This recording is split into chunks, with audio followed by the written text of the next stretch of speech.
आता बातम्या पाहूया विस्ताराने। सुरुवातीलाच मोठी बातमी। दिवसभरातील महायुतीच्या गोटातून महायुतीच्या समन्वय समितीची बैठक संपली।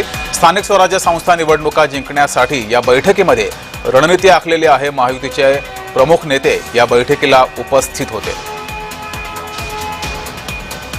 आगामी येणाऱ्या स्थानिक स्वराज्य संस्थांच्या निवडणुका सुद्धा समन्वयातून सामोपचाराने महायुती म्हणून कशा पद्धतीने लढवता येतील त्याची एक प्राथमिक स्वरूपाची चर्चा आम्ही त्या ठिकाणी केली।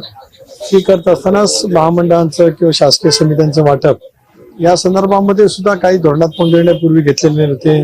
त्याच्यामध्ये अधिक थोडंफार व्यापक पद्धतीची चर्चा करायची होती, ती त्या ठिकाणी झाली। एकंदरीत खेळीमेळीच्या वातावरणामध्ये ही संबंध चर्चा आम्ही त्या ठिकाणी पार पडली। आता जिल्हा समन्वय समितीच्या अनुषंगाने स्थानिक स्वराज्य संस्थांच्या निवडणुका येणार आहेत। मग जिल्हा परिषद आहेत, पंचायत समितीच्या आहेत, नगरपालिका आहेत, महानगरपालिका आहेत, नगरपंचायती आहेत। तर या बाबतीत जिल्ह्यातल्या सर्व लोकप्रतिनिधींशी, पक्षाच्या पदाधिकाऱ्यांशी तिन्ही चर्चा करून, वरच्या तिन्ही प्रदेशाध्यक्षांशी चर्चा करून या बाबतीतला भविष्यामध्ये निर्णय घेतला जाईल।